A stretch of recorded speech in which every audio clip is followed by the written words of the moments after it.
Assalamualaikum ji, another important day. Everybody, welcome to Geo Pakistan with Huma and Abdullah. Yes, yet another important day. सुबह से आपको पता है एक साथ इंतखाबात तमाम मुल्क में कराने की दरखास्तों पर समाअत हो रही है और चीफ जस्टिस ने एक और मौका दिया है सियासी जमातों को मुशावरत करें और किसी इत्तेफाक राय के साथ अगर सामने आ सकते हैं तो आ जाएं। अदरवाइज उन्होंने कहा कि हमारा फैसला तो 14 मई का है, सो या हमारा फैसला तो है, अदरवाइज अगर कोई इत्तेफाक राय कर सकता है तो वो कर ले। हाँ, लेकिन वो बड़ा एक टाइम लाइन है उसकी। आज अभी उन्होंने कहा है कि सारे बैठे, ये ईद के बाद नहीं होनी है बात, ये ईद से पहले होनी है और उन्होंने आज ही का कहा है कि सारे बैठे और इत्तेफाक राय से कोई डेट या कुछ निकाले।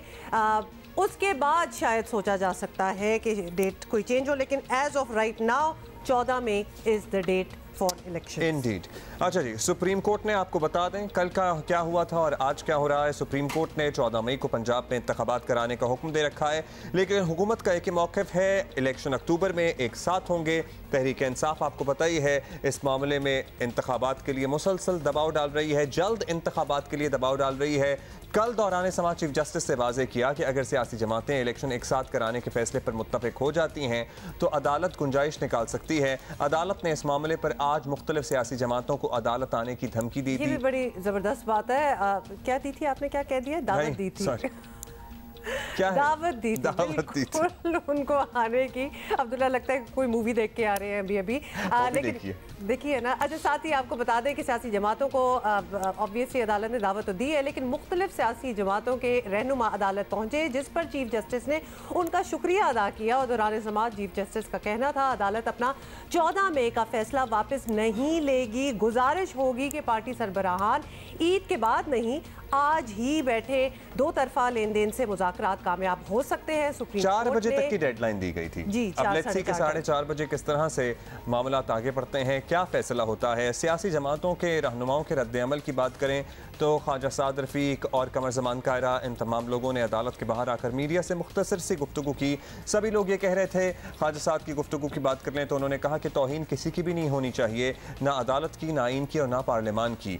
ऑल्दो तमाम नज़रें अब अगेन सियासी जमातों और बैक वक्त सुप्रीम कोर्ट की तरफ भी हैं, क्योंकि सुप्रीम कोर्ट ये कह चुकी है कि अगर आप लोग किसी इत्तेफाक राय के साथ हमारे पास आ सकते हैं तो आ जाएं, अगर नहीं तो हमारा फैसला 14 मई का ही है। और हुकूमत मुसिर है कि 14 मई को तो इलेक्शन नहीं हो सकता। अब तक तो जो मौक़िफ़ सामने आया है भी ये एक टेस्ट है। अब अगर इतनी अब हर चीज़ खुल के सामने आई गई है तो मिल बैठे and come to a decision. अच्छा, सारों का क्या क्या कहना था इंडिविजुअली, ज़रा वो भी आपको दिखाना चाहते हैं।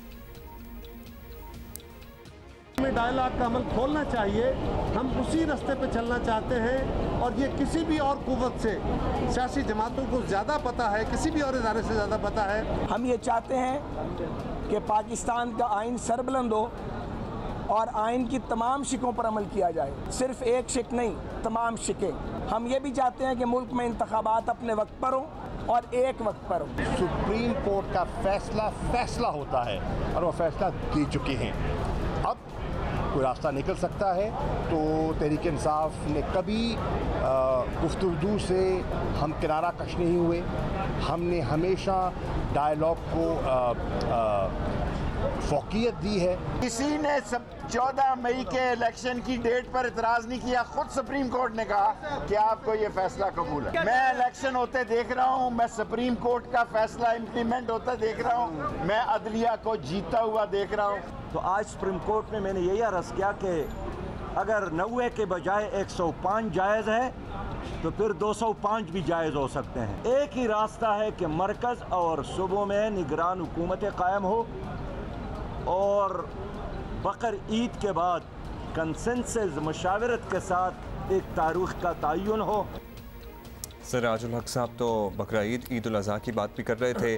अभी एक ईद जो है हमारे सर पर है, जाहिर है। चीफ जस्टिस ने भी कहा था कि अगर कल भी ईद नहीं होती तो हम कल भी बैठ सकते हैं। बेसिकली उनका कहना है कि बस 1-2 दिन ही रह गए हैं कि वो ईद के बाद, तो फिर ईद के बाद तो बहुत महीने हैं, मतलब ईद के बाद तो एक बड़ा आर्बिट्रेरी टर्म है, कभी भी कर सकते हैं। तो उनका ये कहना है कि पहले बात हो जाए। अच्छा, मौजूदा आपको पता है ये बड़े तल्ख तरीन माहौल में तमाम सियासी जमातों में इत्तेफाक राय का होना यकीनन हमें इम्पॉसिबल ही लग रहा है, लेकिन सियासत, व्हाट इज सियासत? मेकिंग द मुमकिनात का नाम भी है। हाँ बिल्कुल, इम्पॉसिबल को पॉसिबल बनाने वाली हमारे बात साथी हैं हमारे स्पेशल कॉरेस्पॉन्डेंट अब्दुल कयूम सिद्दीकी, हमें ज्वाइन कर रहे हैं इस्लामाबाद से।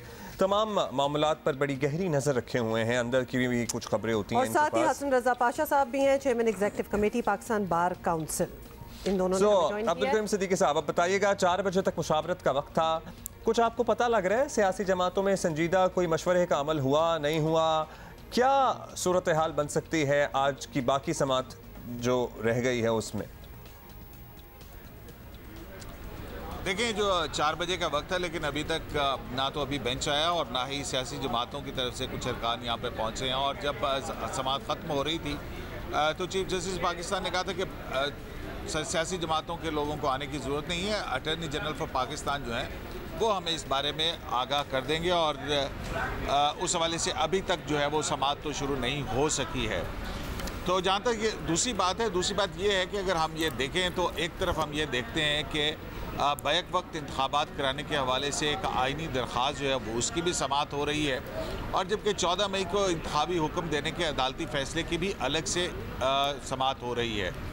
अब ये दोनों एक दूसरे से इंतहाई मुख्तलिफ़ किस्म की दरख्वास्तें हैं जो एक दूसरे की ज़िद में हैं, लेकिन दोनों साथ साथ चल रही हैं। अगर तो अदालत ने 14 मई का अपना फ़ैसला तब्दील नहीं करना है तो फिर वो आम शहरी की दरख्वास्त के अंदर अदालत क्या ढूंढ रही है, और फिर अगर सियासी मुकालमे का अमल है वो तो पहले से शुरू हो चुका है।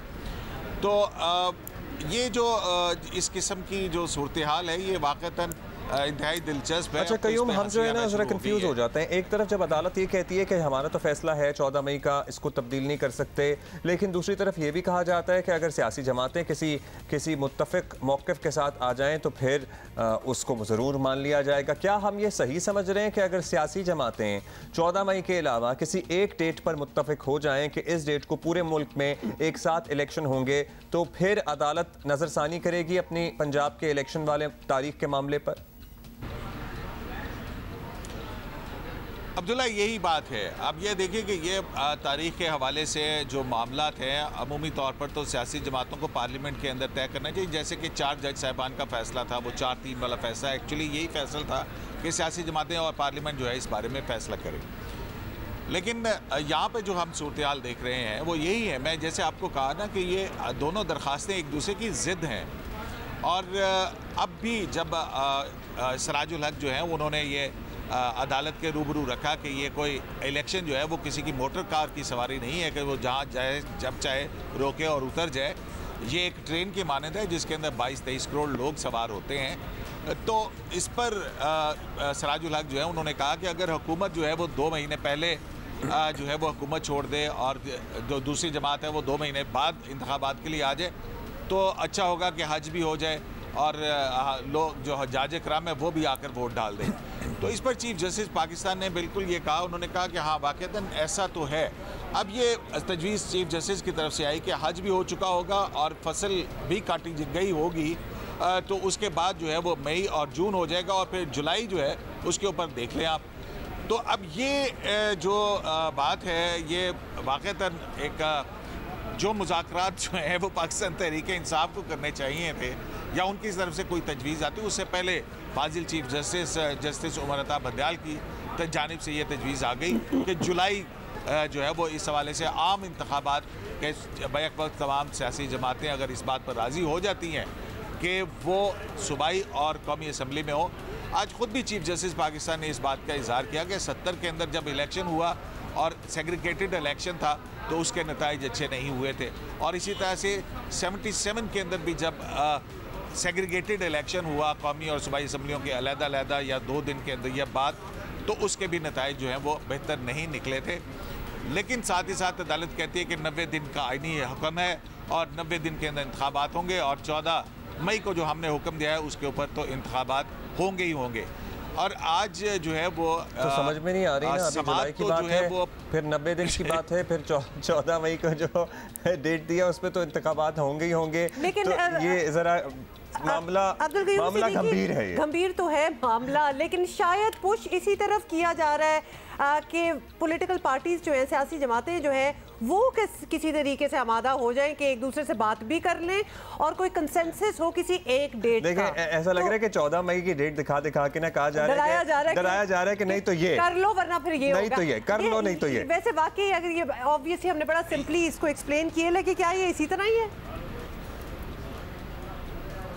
जी बिल्कुल, ये कैरेट एंड स्टिक की इसी सूरत हाल तो लगती है, मतलब इसमें कहने की बात नहीं है। अब ये देखें कि अगर या तो देखें कि पहली बात तो ये है कि सुप्रीम कोर्ट ने अगर अपना अब सुप्रीम कोर्ट क्या कह रही है, सुप्रीम कोर्ट में आज भी चीफ जस्टिस पाकिस्तान ने ये कहा कि हमने जो फैसला दिया है इसके ऊपर तो आपने कोई रिव्यू तो किया नहीं, और आज भी उन्होंने कहा कि आज तमाम लोग यहाँ पे आप मौजूद हैं और किसी ने हमारे जो है फैसले को गलत नहीं कहा। और हालांकि आज जो है वो पिटीशन नंबर 9 लगी हुई थी जो आम शहरी की थी, अब ये उसका मौजू है ही नहीं क्योंकि वो तो दूसरी पिटीशन जो है उसके अंदर अदालत ने फैसला दिया। लेकिन आज फिर यही हुआ कि जब एकदम से इस मौके के ऊपर फारूक एच नाइक ने जब कहा कि जनाब क्योंकि वो इंतखाबी निशानात अलॉट होने और उसके बगैर वो नहीं हो सकता है, तो फ़ौरन वहाँ पे इलेक्शन कमीशन को बुलाया और उनसे कहा गया कि आप तारीख आगे पीछे नहीं कर सकते हैं, आपने सिर्फ जो है ना ये शेड्यूल आगे पीछे करना है। तो अचानक से कोई और चीज़ शुरू हो जाती है और फिर जिस वक्त कोई दूसरी समात हो रही होती है, इसी तरह और समात के अंदर है। अच्छा पता है क्या अब्दुल कयूम भाई, हम आपसे इजाज़त लेंगे। मीनवाइल जैसे ही अगर बेंच आता है और सियासी रहनुमाओं की आमद का सिलसिला शुरू होता है तो फिर आपको दोबारा जहमत देंगे। फिलहाल आपका शुक्रिया, आपको अंदर भी जाना होगा। अभी हसन रज़ा पाशा साहब हमारे साथ मौजूद हैं, chairman executive committee Pakistan bar council, और हमारे एक और साथी हमारे स्पेशल कॉरेस्पॉन्डेंट, उनसे भी जरा खबरें लेंगे, कुछ तज्जिया लेंगे। एजाज सैयद हमारे साथ मौजूद हैं, उनसे भी बात करेंगे। एजाज, वेलकम टू जियो पाकिस्तान। हसन साहब आपसे जरा जान लें, अब्दुल कयूम से भी हम बात कर रहे थे और सुबह से भी जो टिकट्स देख रहे हैं टेलीविजन पर जो चल रहा है वो सब कुछ पढ़ भी रहे हैं, समझ में नहीं आता। एक लम्हे ये बात की जाती है कि 14 मई हाँ जी फुल एंड फाइनल, दूसरे लम्हे ये बात की जाती है कि जुलाई में हो सकते हैं, किसी डेट के साथ आ जाएं, फिर इलेक्शन कमीशन को साथ ही कह दिया जाता है कि भाई तारीख नहीं, आप खबरदार जो आपने तारीख तब्दील की। तो क्या यही हम समझें कि भाई 14 मई कहकर शायद किसी कंसेंसस पे इनको लाने की कोशिश की जा रही है, बट ये सारा कुछ सुप्रीम कोर्ट के चीफ जस्टिस कर रहे हैं। आपको लगता है ये तमाम मामलात सेटल करने के लिए यही मुनासिब प्लेटफॉर्म है?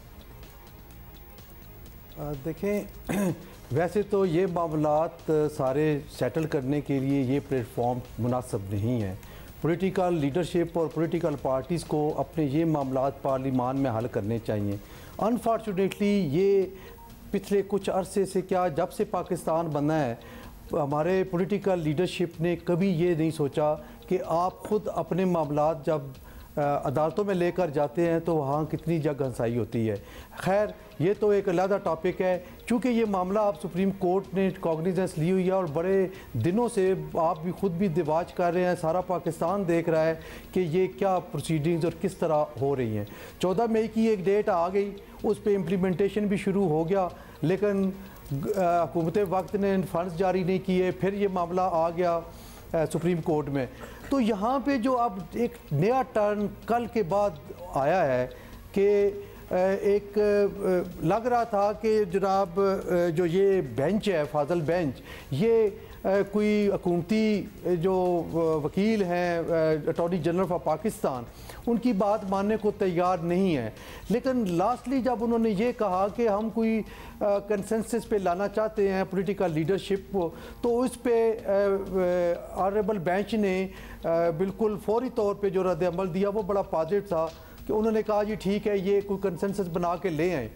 आल दो के अटॉर्नी जनरल और बाकी की ये रिक्वेस्ट थी कि आप इसको ईद पे बाद के ले जाएं, लेकिन उन्होंने कहा कि नहीं, ईद के बाद नहीं लेके जाना, ये कल ही आएँ और तमाम पॉलिटिकल लीडरशिप कल यहाँ आए और अपनी बात बताए। फिर आपने देखा कि आज सारे लीडर वहाँ मौजूद थे, उसमें आला क़यादत बाकी जो थे वो उनकी सेकंड लाइन क़यादत आई हुई थी, पीटीआई की भी और जो मुस्लिम लीग नून की भी और पीपल्स पार्टी की भी। वहाँ सब ने अपना अपना इनपुट दिया कि ये है, ये जो भी है। सिराजुल हक साहब को बहुत सराहा गया कि उन्होंने जब ये बात की कि इलेक्शन 14 मई को ना कराएं बल्कि इसको ले जाएं, आगे कटाई होनी है फसल की और हज का सीज़न है उसके बाद, तो उनकी बात पे बेंच ने कोई इस तरह रिएक्ट नहीं किया कि नहीं जी हम 14 मई पे हैं। उन्होंने कहा आप ठीक है, आप सारे कंसेंसस बना के ले आए। बात तो यही है हसन साहब के एक लम्हे ये कहा जाता है कि ये तो बड़ी अच्छी बात है, कंसेंसस बना लें, दूसरे लम्हे ये कह दिया जाता है कि नहीं 14 मई की डेट तो अपनी जगह मौजूद रहेगी, ये फैसला तो या तारीख हम नहीं बदलेंगे। सो लेट्स सी कंफ्यूजन ये कब क्लियर होती है? जी जी, जब तक ये तलवार लटकी नहीं रहेगी आगे काम बढ़ेगा नहीं। हाँ, यही तलवार के तौर पर शायद इसको इस्तेमाल किया जा रहा है। एजाज सैयद भी हमारे साथ मौजूद हैं। हसन आप हमारे साथ ही रहिएगा। एजाज को शामिल होता है तो लेटर और एक स्पिरिट है, तो शायद चीफ जस्टिस का या सुप्रीम कोर्ट का भी यही कहना है, या एक सेंस शायद वो दे रहे हैं। अभी सारी बात शायद पे हो रही है कि अगर आपस में बैठ के किसी डेट पे आ ही जाते हैं तो हम मान भी बादशाह साहब आप हमारे साथ ही रहिएगा। एजाज आपसे जरा जानना चाहेंगे, बड़ी अहम मुलाकातें भी हुई हैं, आपको पता ही है, कुछ बंद कमरों में ब्रीफिंग्स भी दी गई हैं जिनको चीफ जस्टिस साहब ने सराहा भी, लेकिन साथ में ये कह दिया कि अब तो फैसला आ गया। लेकिन साथ में ये भी हकीकत है कि जब उस वक्त अटॉर्नी जनरल कहते थे तो वो कहते थे नहीं हमें बस सील लिफाफों में रिपोर्ट लिख कर दे दें, हम उसी से काम चला लेंगे। क्या आपको लग रहा है होने जा रहा है अब इंतखाबात के मामले पर पेशरफ्त? अब्दुल्ला, जितनी भी बातें हो रही हैं सुप्रीम कोर्ट में हो रही हों या इक़्तिदार के वानों में हो रही हों, वो तमाम बातें आकर सिर्फ एक बात से जुड़ती हैं, या जिसे कह लें कि एक गली पे आकर रुकती हैं जो बंद है। और वो गली कौन सी बंद है? वो है जनाब इमरान खान साहब की गली। इमरान खान साहब जो सियासी जमातें हैं उनके कायदीन के साथ बैठने के लिए तैयार नहीं है खुद से। वो अपनी ज़्यादा से ज़्यादा अपनी नॉमिनेशन देने के लिए तैयार है ताकि बाद में वो कोई यू टर्न ले तो उससे डिनाइबिलिटी हो। इमरान खान साहब या तो देख रहे हैं चीफ जस्टिस ऑफ पाकिस्तान की तरफ देख रहे हैं, या वो आर्मी चीफ की तरफ देख रहे हैं। और ये बड़ी बदकिस्मती है कि ये मामला जो कि पार्लियामान में हल होना चाहिए था, उसका पहला मौका जनाब इमरान खान साहब ने खुद गंवाया जब उन्होंने कौमी असम्बली से इस्तीफे दे दिए। दूसरा मौका उन्होंने उस वक्त गंवाया जब उन्होंने ये कहा बार बार कि वो मौजूदा जो सियासी कुव्वतें हैं उनके साथ नहीं बैठेंगे। तो अगर आप सियासी कुव्वतों के साथ नहीं बैठेंगे तो मसला तो हल नहीं होगा। क्या बाकी सारी जमातें अभी अपोजिशन की बात कर लें, वो उन जमातों की बात कर लें जो हुकूमत में नहीं है, उनमें GDA है, उसमें जमात इस्लामी है, उसमें एक और छोटी मोटी जमातें हैं। क्या वो मौजूदा सियासी इत्तेहाद की जो जमात है, जो हुक्मरान इत्तेहाद है, उसके साथ बैठना नहीं चाहते? वो सब बैठने के लिए तैयार हैं, लेकिन सिर्फ एक आदमी है, सिर्फ एक लीडर है जो कि किसी सियासी जमात के साथ बैठने के लिए तैयार नहीं है, बिलखुसूस हुक्मरान इत्तेहाद के साथ बैठने के लिए तैयार नहीं है। वो इमरान खान साहब है। और ये और आपको पता ही है ना, फिर मौलाना फजलुर रहमान का भी एक बड़ा सख्त स्टांस था इस सिलसिले में। एजाज साहब हमारे साथ ही रहिएगा, पाशा साहब आप भी हमारे साथ ही रहिए। मौलाना फजलुर रहमान ने गुफ्तगू शुरू की है, DI खान में वो मौजूद हैं, इनकी गुफ्तगू ज़रा सुनेंगे, उसके बाद आप लोगों से डिस्कशन को आगे बढ़ाएंगे। उसके बाद मुस्लिम लीग नून की क़यादत, उनके वज़रा ने फ़ोन पर बात की और उनका ख्याल था कि अदालत ने बुलाया है और अदालत हमें कह रही है कि आप इमरान खान से बात करें और इलेक्शन की किसी एक तारीख पर इत्तेफाक राय करें।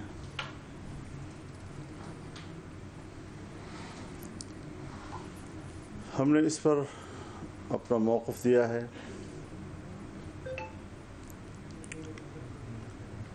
कि अदालत अपनी पोजीशन वाज़ेह करे, क्या वो अदालत है या वो पंचायत है।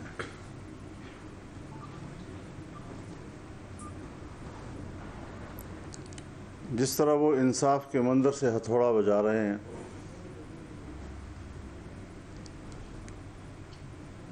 आइन की रूह से 90 दिन के अंदर इलेक्शन कराना नागुज़ीर है,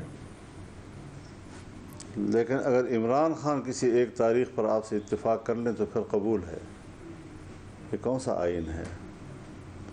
ये किस आइन का तकाजा है कि वो चाहें तो फिर 90 दिन आइन का के तहत नागुज़ीर हैं, और अगर इमरान खान किसी और तारीख पर राज़ी हो जाए तो फिर वो तारीख हमें कबूल होगी।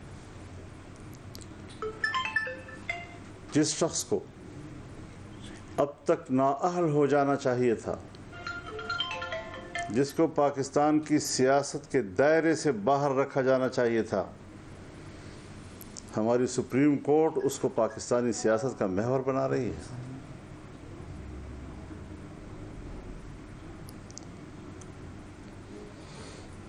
असेंबली कानून पास कर चुकी है। अदालत जिस इख्तियार के तहत हमें धौंस दिखा रही है, शायद अब उसका वो इख्तियार नहीं रहा है। उसे पार्लियामेंट के एक्ट का एहतराम करना होगा, उसकी पैरवी करनी होगी।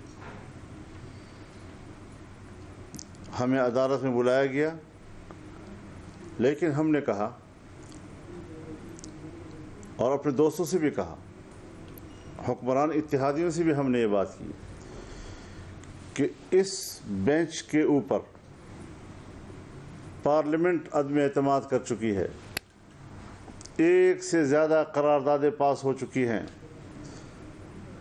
हमारा वज़ीर क़ानून और हमारा अटॉर्नी जनरल जाकर उनको ये बता चुका है कि हम आप पर अदम एतमाद कर रहे हैं।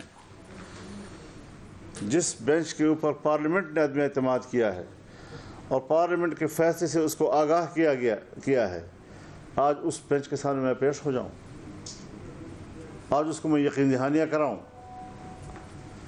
लिहाजा न बेंच के सामने पेश होना ये पार्लियामेंट के करारदाद का तकाजा है, न उनके सामने उनको इत्मीनान दिलाना कि जी हम तो तैयार हैं मुज़ाकरात के लिए, मुज़ाकरात की कोई गुंजाइश है।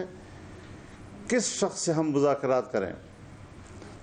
अगर वो वाकई इलेक्शन चाहता तो उस वक्त कौमी असम्बली क्यों नहीं तोड़ रहा था? उस वक्त पंजाब और KP की हुकूमत क्यों नहीं तोड़ रहा था? उसने मुल्क की सियासत में एक मुश्किल पैदा करने की गरज से ये हरकतें की हैं, अगर आमदन की हैं, वरना फिर हमाकत है। ये लोग मुल्क के अंदर ऐसे इक़दामात करें जो सरासर अहमकाना हो। उनको ये पता ही नहीं मुल्क की मफाद किस में है, उनको ये इल्म ही नहीं, इदराक ही नहीं है कि मुल्क की सलामती के तकाजे क्या है। ऐसे ऐसे अहमकाना फैसले करते हैं और अदालत हमें कहती है कि आप इस ट्रक के पीछे चलें। तो हम अदालत के इस जबर को भी तस्लीम करने को तैयार नहीं हैं। हम इस पूरे अमल को गैर सियासी अमल कहते हैं। फिर ये हो जाएगा तो फिर ये हो जाएगा तो फिर बिसात निपट जाएगी तो फिर पता नहीं क्या हो जाएगा तो फिर क्या। कब तक हमें इन बातों से गुमराह किया जाता रहेगा और कब तक हमें इन बातों से ब्लैकमेल किया जाता रहेगा?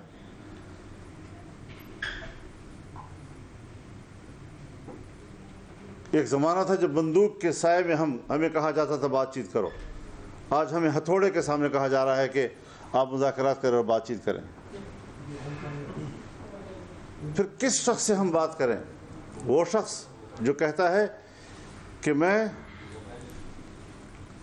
इलेक्शन के नतायज आने के बाद फैसला करूंगा कि मुझे नतायज तस्लीम है या नहीं। यानी हम मुज़ाकरात इस बात पर करें कि उसको यकीन दिलाएं कि आपकी अक्सरियत आएगी। जिस शख्स ने कहा है कि अगर 2/3 अक्सरियत मेरी ना आई मैं इलेक्शन को नहीं मानूंगा, जो शख्स यहां तक कहता है कि अगर मेरी सादा अक्सरियत आई तब भी मैं असम्बली तोड़ूंगा, दोबारा इलेक्शन करवाऊंगा, इक़्तिदार की हिर्स में इस तरह की बातें करना और फिर इससे हमें कहना कि आप उनसे बात करें, ये तो पूरी सियासत की तौहीन है, ये तो पार्लियामेंट की तौहीन है। जनाब चीफ जस्टिस साहब और आपके 2 रुफ़क़ा या 3 रुफ़क़ा, मैं बराह रास्त आपसे कहना चाहता हूँ कि आप इंतहाई मुअज़्ज़ज़ कुर्सी पर बैठ कर हमारी तौहीन कर रहे हैं। हम भी पाकिस्तान के मुअज़्ज़ज़ शहरी हैं। एक शख्स की खुशनुदी के लिए, उसको प्रोटेक्ट करने के लिए, उसको तहफ़्फ़ुज़ देने के लिए आप पूरी कौम को ज़लील कर रहे हैं। वज़ारत दिफ़ा की दरख्वास्त को मुस्तरद कर रहे हैं और एक ऐसा शहरी कि जिसका एक पता इस्लामाबाद का है और दूसरा पता एबटाबाद का है, उसको पंजाब की इलेक्शन से क्या दिलचस्पी है? उसको कोई फ़ायदा नुकसान उससे वाबस्ता नहीं है। उसकी दरख्वास्त पर आप कार्रवाइयाँ कर रहे हैं। तो ये सारी चीज़ें हमें मद्देनज़र रखनी चाहिए और हम न इमरान खान को इसका अहल समझते हैं कि उनके साथ बातचीत हो जाए, हम उनको नाअहल समझते हैं उनके जराइम की बुनियाद पर। कोर्ट पहले उसकी बुनियाद पर फैसला दे कि ये शख्स जो है ये फ़लाँ फ़लाँ जराइम में मुलव्वस है और उसकी बुनियाद पर वो नाअहल है, जिसको हम मुल्क की सियासत के दायरे से निकालना चाहते हैं। आज सुप्रीम कोर्ट उसको सियासत का महवर बनाने की कोशिश कर रही है, ये नहीं चलेगा।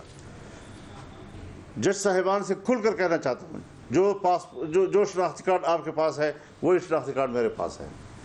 जिस शनाख्ती कार्ड की बुनियाद पर आप पाकिस्तान के शहरी हैं, उसी शनाख्ती कार्ड की बुनियाद पर मैं पाकिस्तान का ठहरी हूँ। मैं आपके इंसाफ को तस्लीम करता हूँ, लेकिन मैं आपके हथौड़े को तस्लीम नहीं करता। हथौड़ा नहीं चलेगा, जबर नहीं चलेगा। अगर आपने जबर की बुनियाद पर हम पर फैसले मुसल्लत किए तो फिर हम भी आपकी अदालत में जाने के बजाय अवाम की अदालत में जाएंगे और फिर फैसला अवाम की अदालत में होगा। अल्लाह ताला हमारा हमें नासिर हो और अल्लाह ताला इस पाकिस्तान की हिफाजत फरमाए, इस वतन की हिफाजत फरमाए और ऐसे क़ुव्वतों से और ऐसे अनासर से अल्लाह इस मुल्क को महफूज करे जो इस मुल्क की जड़ों को खोखला करना चाहते हैं बल्कि कर चुके हैं। ये सारी सूरत हाल जो इस वक्त हमें नज़र आ रही है, आप PDM के आप सरबराह हैं, इस वक्त हुकूमत PDM की है, मगर ये है कि आप इख्तिलाफ रखते हैं अपनी पूरी हुकूमत के साथ, तो क्या ऐसी इसके अलावा जिस तरह से अभी आप बता रहे हैं, तो ये नैरेटिव या ये बयानियाँ हुकूमत का क्यों नहीं है या वज़ीर आज़म का क्यों नहीं है, क्यों इतना फ़र्क है? और क्या कल इसी हवाले से ही बात हो रही थी आपकी? जी, उनका ख्याल ये है कि अदालत जो है वो 14 मई में फंसी हुई है तो वो शायद अदालत को कोई रास्ता देना चाहती है। अदालत हमसे क्यों रास्ता ले रही है? अदालत ने खुद जबर का फैसला किया है, वापस ले। जबर के फैसले को हम तस्लीम नहीं करते। आपकी गुफ्तगू से तो ये पता चलता है कि पार्लियामेंट चीफ जस्टिस को तलब भी कर सकती है और उसको एग्जीक्यूट भी कर सकती है। मेरे ख्याल में हमें पार्लियामेंट के फ्लोर पर इस बात पर इस रवैये पर गौर करना चाहिए कि जब पार्लियामेंट सुप्रीम है तो फिर अगर वो हमें बुला सकते हैं तो पार्लियामेंट उनको क्यों नहीं बुला सकती? अच्छा, ये जो मुज़ाकरात का अगर डेडलॉक इसमें बरकरार रहती है तो PDM का मुस्तकबिल क्या होगा? ये टूट जाएगा थोड़ा सा? हम तो बचाने की कोशिश करेंगे। अच्छा, हुकूमत भी चलेगी इंशाल्लाह, लेकिन अपना मौक़िफ़ तो है हमारा, ठीक ठाक अपना मौक़िफ़ देंगे। ये जो सारी सूरत हाल आप बता रही हैं, आज भी चीफ जस्टिस साहब ने वाज़ेह तौर पे ये कहा है आपको कि आप लचक पैदा करें। इमरान खान साहब को ये नहीं कहा कि लचक पैदा करें, और साथ में ये भी है कि वो जो 14 मई का जो फैसला जो डेट है वो भी वही बरकरार है। मैं कहता हूँ जी, सुप्रीम कोर्ट अपने रवैये में लचक पैदा करे। मैं उनसे तवक्को रखता हूँ कि वो जिस कुर्सी पर बैठे हुए हैं वो कुर्सी वो है कि जिस पे अगर वो इमरान खान के लिए लचक पैदा कर सकते हैं तो हमारे लिए लचक क्यों नहीं पैदा कर सकते? अगर वो इत्तेफाक करे किसी और तारीख पर तो फिर 14 मई की कोई हैसियत नहीं है, लेकिन अगर हम अपना मौक़िफ़ दे रहे हैं तो फिर हमारे लिए 14 मई ज़रूरी है। ये जो एक फ़रीक का किरदार अदा कर रहे हैं, वाज़ेह फ़रीक बनकर, तो फिर इस्तीफ़े देकर सियासत में आ जाए, फिर पता चल जाएगा कि आप कितने पानी में हैं। तो क्या आप अपनी हुकूमत, मतलब जो इस वक्त PDM की हुकूमत है, उसकी क़यादत को आप पाबंद कर सकेंगे कि इस शख्स के साथ जिससे आपका मौक़िफ़ है कि मुज़ाकरात होने ही नहीं चाहिए, और आपको वो मुज़ाकरात में वो भी ला रहे हैं और आपके पीछे यहाँ पे भी आ रहे हैं, आपको मना भी रहे हैं, तो क्या आप इंशाअल्लाह मुज़ाकरात का नौबत नहीं आएगी?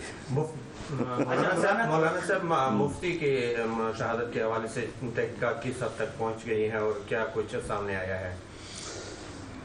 मुफ्ती साहब की शहादत के बाद तो अभी तक कोई ऐसे शवाहिद बज़ाहिर नज़र नहीं आ रहे कि ये कोई साजिश थी। हाँ, हादसा है, और हादसे में भी देखा जाता है कि क्यों ट्रैफिक के कानून की खिलाफ वर्जी की गई है।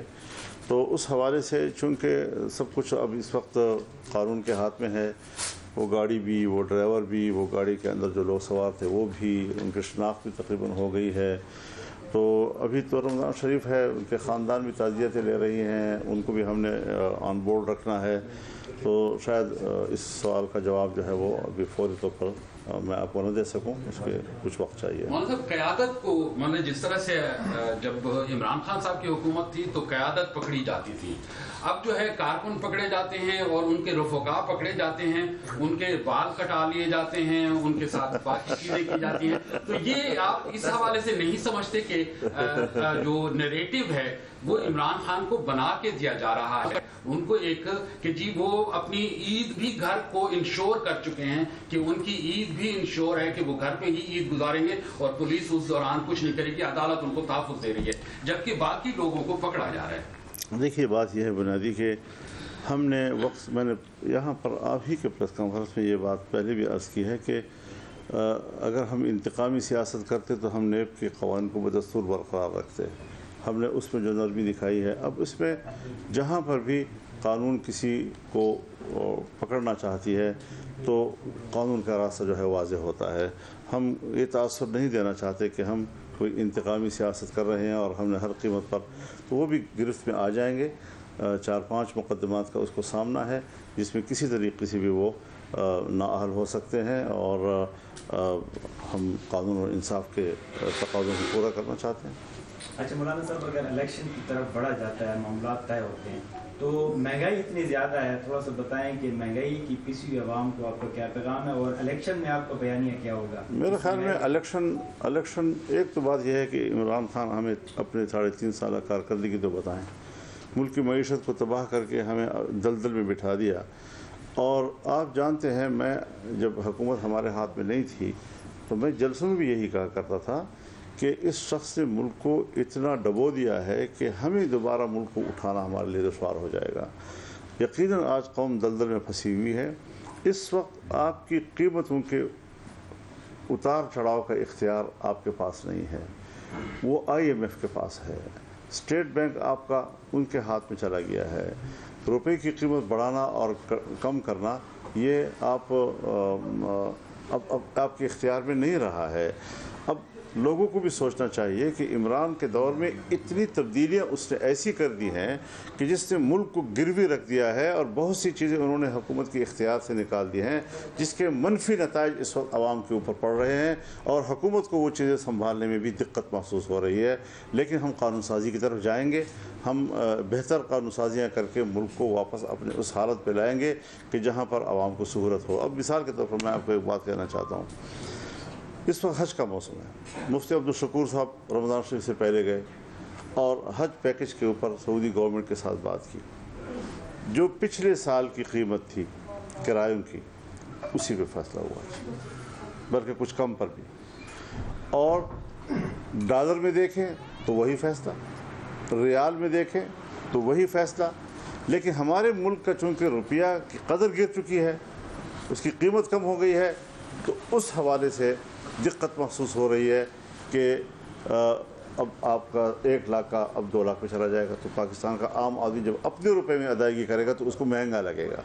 लेकिन उसके बावजूद हमारे साथी जो हैं वो अब जो इसका इजाफी चार्ज मिला है तलहा महमूद साहब को, वो बहुत एक्टिव हैं और इंशाअल्लाह अज़ीज़ हम कोशिश करेंगे कि जो हुज्जाज किराम हैं उनकी सहूलतें, चाहे वो आम कैटेगरी की क्यों ना हों, लेकिन VIP कैटेगरी की उनको वहाँ पर खिदमात मुहैया की जा सकें और कुछ पैसे बचाकर हुज्जाज को वापस भी दिए जा सकें। वो पैसे किसी को कमीशन में नहीं मिलेंगे, वो वापस हाजी को खुद मिलेंगे। मौलाना साहब, अगर मुज़ाकरात की तरफ चली जाती है हुकूमत, मतलब वज़ीर आज़म साहब और उनकी काबीना पर, तो क्या फिर आप मज़ाहमत करेंगे, आप मुज़ाकरात पे मजबूर होंगे या उनको आप रोक पाएंगे? मेरा ख्याल में इस अगर का मौका नहीं आएगा। भाई मौलाना फजलुर रहमान ने तो काफ़ी बातें की हैं और काफ़ी उन्होंने सख्त मौक़िफ़ को अपने दोहराया है। और उनकी बातों से तो ऐसा लग रहा है कि हुकूमत जिसके इत्तेहादी हैं, इनफैक्ट PDM के सरबराह हैं मौलाना फजलुर रहमान, वो मुज़ाकरात होते हुए नहीं देख रहे हैं। उन्होंने कहा कि ऐसा मौका ही नहीं आएगा कि इमरान खान साहब से बात की जाए। इस शख्स को तो पहले ही नाअहल हो जाना चाहिए था, जिसे सुप्रीम कोर्ट मौलाना साहब के मुताबिक सिस्टम में रखने पर तुली हुई है। मौलाना साहब ने बहुत सी बातें की हैं और ज़ाहिर है कि इमरान खान साहब पर तनकीद के निश्तर भी बरसाए हैं। साथ साथ उन्होंने ये भी कहा कि हम उम्मीद करते हैं कि सुप्रीम कोर्ट अपने रवैये में कुछ लचक पैदा करेगी और मुज़ाकरात की सुबह से ही बातें हो रही हैं। आपको पता ही है, एक अहम जमात हुई सुप्रीम कोर्ट में, उसके बाद 4 साढ़े 4 बजे तक का वक्त दिया गया था सुप्रीम कोर्ट की तरफ से। तमाम सियासी जमातों के रहनुमा तकरीबन उसमें मौजूद थे, पेश हुए थे अदालत में। अटॉर्नी जनरल ऑफ पाकिस्तान भी थे और यही कहा गया था कि अगर सियासी जमातें किसी कंसेंसस पर आ जाती हैं तो ठीक है, लेकिन ऐन 4:30 बजे मौलाना फजलुर रहमान का टेलीविज़न पर आना और अपने इस मौक़िफ़ को दोहराना कि ऐसा कुछ नहीं होगा, मुज़ाकरात की नौबत ही नहीं आएगी, और वो मुज़ाकरात के हामी बिल्कुल दिखाई नहीं दे रहे। हसन रज़ा पाशा साहब हमारे साथ मौजूद हैं, चेयरमैन हैं executive committee Pakistan bar council के, और आई होप के हाँ एजाज़ सैयद भी हमारे साथ मौजूद है। एजाज़ आप हमारे साथ हैं? बिल्कुल, एजाज़ स्टैंड बाय हो जाएं, we are live again. Hasan Raza Pasha sahab, आपसे गुफ्तगू दोबारा से जोड़ेंगे। मौलाना साहब का मौक़िफ़ भी बड़ा क्लियर आ गया, तो ऐसा लग रहा है कि आज की जो सारी एक्सरसाइज है ये शायद ये बेसूद रहे, क्योंकि पीडीएम के सरबराह अगर ये कह रहे हैं कि कोई राह नहीं निकल सकती इसमें से। जी, मौलाना साहब डे 1 से हार्ड लाइनर तस्वर किए जा रहे थे मुज़ाकरात के हवाले से, जो कि इमरान खान साहब के साथ हैं। उसकी एक बहुत बड़ी वजह है, अगर आप माजी करीब में जाएं तो जिस तरह सियासी माहौल जब गर्म होता था और जलसे जुलूस जब हो रहे थे मुसलसल, तो उस वक्त जलसों में मौलाना साहब को जिस नाम से और तज़हीक आमेज़ लहजे से पुकारा जाता था, तो ये चीज़ें बहरहाल इंसान है, और इंसान चाहे जितना मर्जी है कहे कि वो लिबरल है और दरगुजर करने वाला है, लेकिन उस पे उसके दिलो दिमाग पे असरात ज़रूर होते हैं। और नज़र आ रहा था कि मौलाना साहब आज उन्हीं ख्यालात की गिरफ्त में हैं, और ये उस वक्त भी हम ये कहते थे कि ये लबो लहजा और ये जो अदम बर्दाश्त का कल्चर और एक दूसरे को ऐसे अल्फाज से पुकारा जाना, ये हमारी सियासत में जब ये आ गए हैं तो इसके अंजाम बहुत बुरा होगा।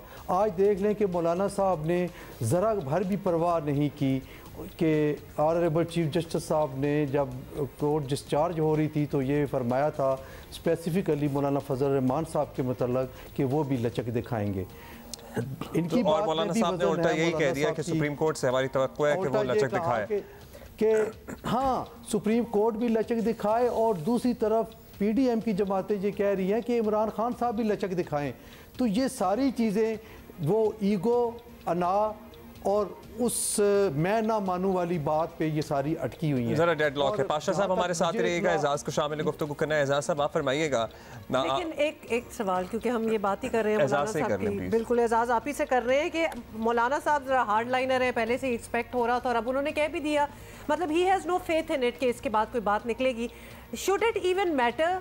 मतलब और भी तो पार्टीज हैं, पीपल्स पार्टी है, माना के पीडीएम के सरबराह तो ये है, ठीक है पीडीएम के सरबराह तो हैं, लेकिन हर किसी की अपनी से भी है, तो बिल्कुल डिफाइन नहीं किया जा सकता कि मौलाना ऑलरेडी ये सोच रहे हैं कि कोई राह नहीं निकल सकती। और बात ये है कि मौलाना फजलुर रहमान साहब किस पे अदम एतमाद का इजहार कर रहे हैं। बड़ी ये बदकिस्मती से कहना पड़ रहा है कि वो अमली तौर पे सुप्रीम कोर्ट के चीफ जस्टिस पर अदम एतमाद का इजहार कर रहे हैं। पार्लियामेंट को बता रहे हैं कि पार्लियामेंट ने भी जो 3 रुकनी बेंच है इस पर अदम एतमाद का इजहार किया है। तो अमली तौर पे अभी देखिए जो सुप्रीम कोर्ट ऑफ पाकिस्तान है उसके जजेस के दरमियान एक तकसीम की बात जुबाने ज़द-ए-आम है। सियासी जमातों के अंदर जो बात है वो बात ये क्लियरली कही जा रही है हुक्मरान इत्तेहाद में कि जो अदलिया का एक पोर्शन है वो इमरान खान साहब को एक सॉफ्ट जिसे कहते हैं ना सॉफ्ट साइड रखता है।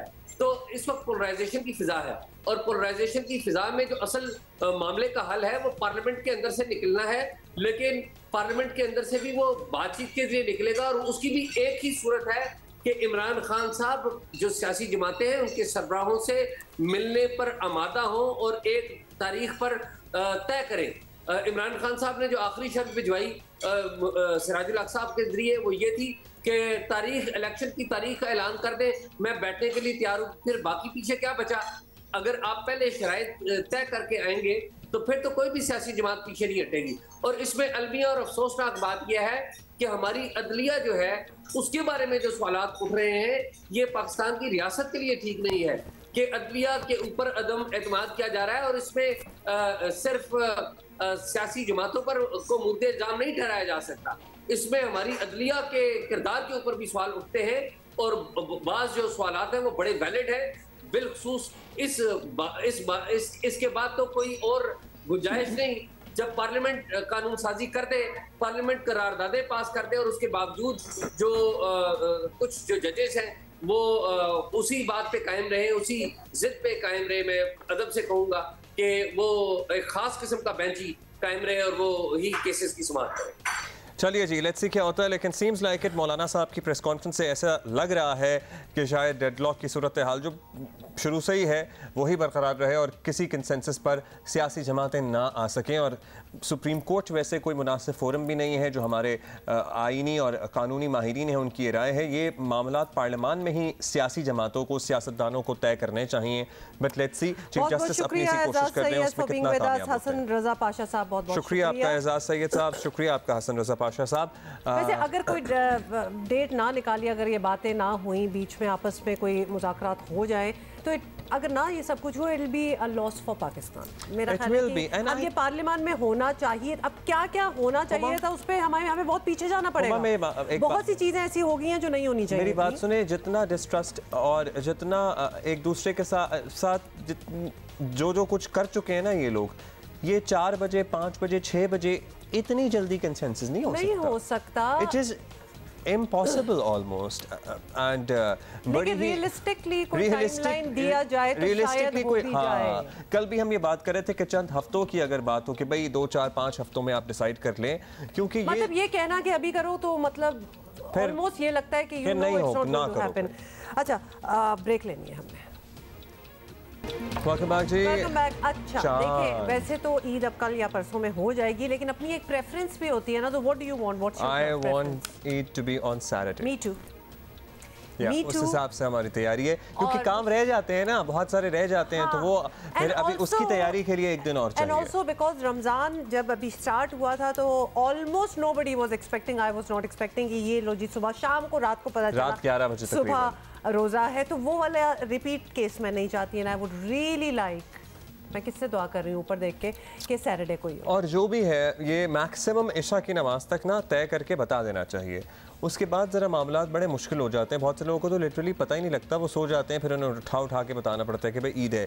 खैर, मरकजी इतनी जल्दी सो जाते हैं उनको कोई ज़रूरत नहीं है पता चलने की, मतलब व्हाई आर यू स्लीपिंग। मरकजी रूयत अहलाल कमेटी का इजलास जो है शुरू हो गया है इस्लामाबाद, और ये बताया जा रहा है कि चांद की उम्र अभी इतनी नहीं है कि वो पाकिस्तान में नजर आ सके। इसी पे जरा बात करते हैं। डॉक्टर जावेद इकबाल हमारे साथ मौजूद हैं, माहिर फल्कियात हैं and also director institute of space science and technology, Karachi university. Doctor साहब, कोई इम्कान है चांद नजर आने का आज? जी, आज पाकिस्तान में चांद नजर आने का कोई इम्कान नहीं है। उसकी वजह यह कि आज जो नया चांद है पाकिस्तान के वक्त के मुताबिक तकरीबन 9:13 सुबह पैदा हुआ है। जब सूरज गुरूब होगा आज शाम में, तो उस वक्त इसकी उम्र जो है सिर्फ 9 घंटे 45 मिनट है। आमतौर पे चांद नज़र आने के लिए 18 से 20 घंटे होना चाहिए, लेकिन इसके अलावा और भी बहुत सारे पैरामीटर्स होते हैं जो चांद नज़र आने के लिए बहुत ज़रूरी होता है। मिसाल के तौर पे चांद के नज़र आने के लिए उस एल्टीट्यूड होता है, तो ये एक समझ लें होराइजन से कितने डिग्री ऊपर है, तो ये इम्पोर्टेंट होता है। तो आज का जो चांद जब सूरज गुरूब होगा तो सिर्फ 3 डिग्री पे होगा, तो ये आमतौर पे 7 से 8 डिग्री होना चाहिए। इसके अलावा एक और इम्पॉर्टेंट पैरामीटर है जिसको हम कहते हैं चांद का जो क्रिसेंट होता है, वो जो कितना हिस्सा रोशन है, तो वो सिर्फ 0.12% है। तो यानी ये सारे पैरामीटर्स ये बता रहे हैं कि चांद नज़र आने का कोई इम्कान नहीं है। मैं जो रमज़ान का चांद है उससे मैं इसका कंपैरिजन कर देता हूँ। हालांकि रमज़ान में 7 डिग्री एल्टीट्यूड पे चांद 7 से 8 डिग्री के दरमियान एल्टीट्यूड था, लेकिन उसकी विड्थ जो थी 0.76% था। तब भी आपने देखा बड़ी मुश्किल से चांद नजर आया क्योंकि वो बादल थे। तो आज का चांद उसके मुकाबले में बहुत उसकी चौड़ाई जो है बहुत कम है 0.12%। तो ये तकरीबन समझ दूरबीन से भी नामुमकिन है चांद नजर आना। तो मतलब तो यानी ऐसे तो हो ही नहीं सकता, दूरबीनों से भी नामुमकिन है। सारी बात का मतलब डॉक्टर साहब ये है कि हफ्ते को ईद होगी मोस्ट लाइकली हाँ इंशाल्लाह। इंशाल्लाह जी हफ्ते को ईद होगी। डॉक्टर साहब ने तो हमारा प्लान कर दिया सेट बिल्कुल। और यही बात है ना, पता है क्या, रमज़ान में जब हम चांद देखने के लिए बात कर रहे थे अपने माहिरीन से, उन्होंने हमें कहा था, थैंक यू डॉक्टर साहब, उन्होंने हमें कहा था कि रमज़ान का चांद नज़र आने के इम्कानात हैं। मुल्क में कहीं भी अगर मतला साफ हुआ तो देयर आर पॉसिबिलिटीज़ कि चांद नज़र आ जाए। तब भी लोग यही कह रहे थे ज़्यादातर नहीं आएगा नहीं आएगा, लेकिन तब माहिरीन ये कह रहे थे कि चांद नज़र आ सकता है। और आज माहिरीन ये कह रहे हैं कि चांद नज़र आने का एट ऑल कोई इम्कान नहीं है। As it is I am going to go with doctor Javed Iqbal, क्योंकि मुझे अच्छा लगा। I want it to be on Saturday.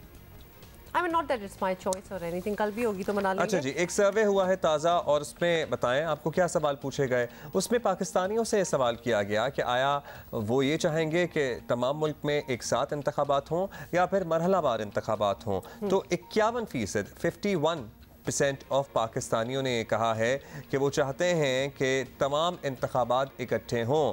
कौमी असम्बली के भी, खैबर पख्तूनख्वा के भी, पंजाब के भी, सिंध के भी, बलूचिस्तान के भी, तमाम इंतखाबात एक साथ कराए जाएं। साथ ही 34% शहरियों का कहना था कि इंतखाबात मरहलावार करवाए जाएं, तो ये बाय पार्ट्स हों। 34% का ये कहना था। 15% ने कोई राय नहीं दी। ये इमिग्रेशन का वेट कर रहे हैं। नहीं, ये वो हैं जिनका कोई इंटरेस्ट नहीं है। नहीं, इन्होंने केस डाला हुआ है कि डोंट मैटर टू अस।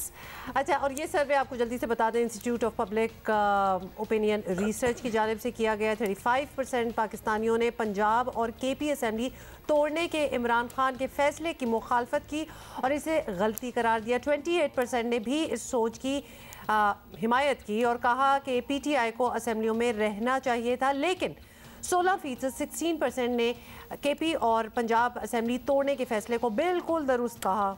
और साथ ही आपको बता दें कि 21% 21% ने इस सवाल का कोई जवाब नहीं दिया। ओके, सो ये सर्वे फवाद चौधरी साहब को अगर पता लगेगा तो उनका दिल भी टूटेगा। असेंबली तो तोड़वाई उन्होंने मुबैना तौर पर। वाह, हमारे साथ कोई नहीं था। हाँ, वो और वैसे भी वो जाहिर है कि जो सर्वे उनको मुनासिब नहीं लगेगा वो उसको डिस्क्रेडिट कर देंगे। साथ में आपको ये बता दें कि सर्वे में 77% पाकिस्तानियों ने मौजूदा सियासी हालात में बेहतरी के लिए तमाम सियासतदानों और इदारों को मिलकर काम करने का मशवरा दिया है। 77% पाकिस्तानियों ने।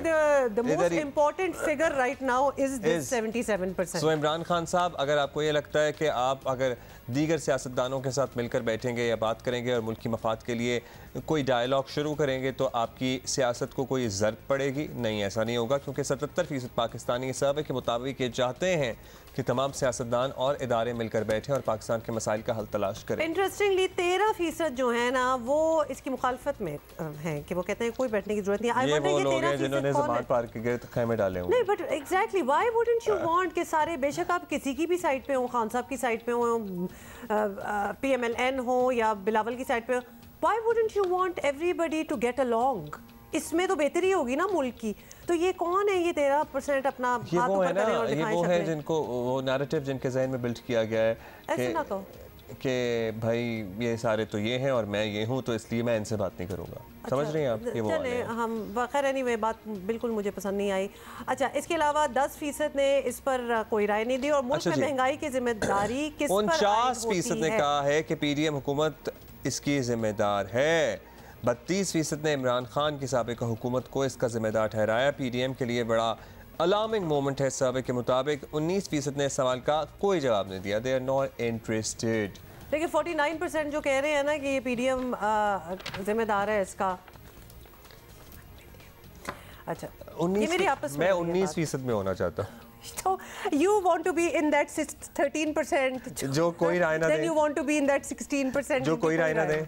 फिर मैं 19। अच्छा, फिर लोग कहेंगे कि सबसे ज्यादा राय हम दो यहाँ पे बैठ के दे रहे होते हैं और चाहते हम उन लोगों में। एक्चुअली हम राय नहीं दे रहे होते, हम तो आपसे गप्पे लगा रहे होते हैं। हम तो आपसे बातें कर रहे होते हैं। गप्पे भी क्या लगा रहे होते हैं? Basically we just trying to we are trying to I had no idea what Abdullah just said. मैं तो कोई तर्जुमानी भी नहीं कर सकती अब्दुल्ला की। I don't know what he means.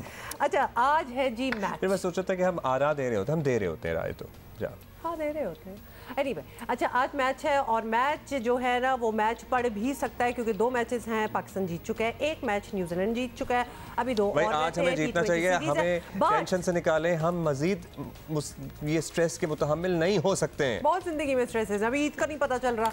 Politics का अलहदा रौला पड़ा हुआ है। खैर एनीवे, सुने मेरी बात, शायद मैच भी ना हो, सिर्फ कह रही हूँ इसलिए क्योंकि बारिश का भी फोरकास्ट है और शदीद बारिश की फोरकास्ट है। अच्छा ऐसा करें, आप मुझे बताएं कि क्या हो रहा है, फिर हो क्या रहा है? कुछ जो आप हम डिस्कस कर रहे हैं, ईद हो नहीं रही है, इंतखाबात पे भी बड़ा बिग क्वेश्चन मार्क है और मैच भी आप कह रही हैं तो हो मैंने ये नहीं कहा कि नहीं हो रहा बस। अच्छा अरफा करीम फिरोज जो है ना, वो हमें बताएं कि एग्जैक्टली क्या माहौल है। जी बिल्कुल, पाकिस्तान और न्यूजीलैंड के 4 मैचेस का मेला अब पिंडी क्रिकेट स्टेडियम में लगने वाला है। 2 T20 होंगे और 2 वनडे मैचेस खेले जाएंगे। मैं इस टाइम पिंडी क्रिकेट स्टेडियम में मौजूद हूँ और आप मेरे अकब में देख सकते हैं कि तमाम तैयारियां यहाँ मुकम्मल की जा चुकी हैं। जो 8 इंक्लोजर्स हैं वहाँ पीसीबी ने जो है वो सीटें लगा दी हैं और रंगारंग हमें सीटें जो है नज़र आ रही हैं। बहुत ही एक दिलकश मंजर यहाँ पेश कर रहा है, वाइट, येलो, मैरून, पिंक, हर रंग की यहाँ सीट हमें नज़र आ रही है। जबकि जो ग्राउंड का अगर आपके उसके बारे में बताते चलें तो ग्राउंड में भी जो है मुकम्मल तैयारियां कर ली गई हैं। क्यूरेटर्स ने जो है वो आज जो चौथा T20 खेला जाना है उसकी जो पिच है वो मुकम्मल तौर पे उसको प्रिपेयर कर लिया है और बैटिंग पिच हमें जो है वो दिखाई दे रही है। जबकि ग्राउंड्समैन इस टाइम भी ग्राउंड में जो है मुकम्मल अपना काम करते जो है वो दिखाई दे रहे हैं। टिकटों की फरोख्त जो है वो धड़ाधड़ जारी है। जब भी पिंडी क्रिकेट स्टेडियम में मैचेस होते हैं तो शायकीन क्रिकेट जो है वो हमेशा पिंडी क्रिकेट स्टेडियम का रुख करते हैं और खचाखच इस ग्राउंड को जो है वो भरते हैं। मौसम के हवाले से आपको जो बताते चलें तो ये पेशन गोई की जा रही थी कि शायद बारिश की नज़र चौथा T20 हो जाए, लेकिन हमें जो है वो इस टाइम मौसम जो है वो खुलता दिखाई दे रहा है। जो बादल हैं वो झट चुके हैं और सूरज जो है वो अपनी आबोताब से चमक रहा है। तो 9 बजे के आसपास भी जो महकमा मौसमियात है उसमें मौसम उन्होंने जो है वो मौसम की पेशन गोई जो है वो कम कर दिया और बहुत ही कम चांसेस है कि बारिश की नज़र ये मैच है। तो हमें मुकम्मल मैच देखने को मिलेगा आज। Thank you Arfa Feroz, not Arfa Karim Feroz. ये कौन है? मतलब ये क्या आपने नाम बनाया खुद? है ना, अरफा से हमारी दोस्ती है, मुझसे प्यार फिरोज हम उसे प्यार से कहते हैं। नहीं कोई नहीं, ये गलती हुई है आपसे, अब आप प्यार बना लें इसको। भाई आपने अपने दोस्तों के नाम नहीं रखे होते प्यार से, हमने भी रखे हुए अरफा के नाम। तो अरफा के नाम पे अरफू कर दो, मतलब अरफा करीम को डालने की क्या जरूरत है।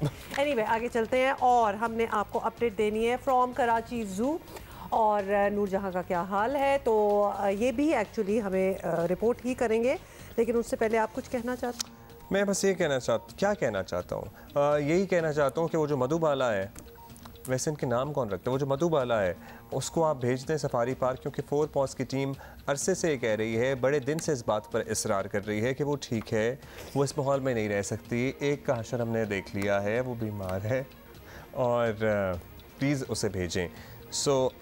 ये है सूरत हाल। अच्छा, नूरजहां की तबीयत में बाय द वे कोई बेहतरी नहीं आई,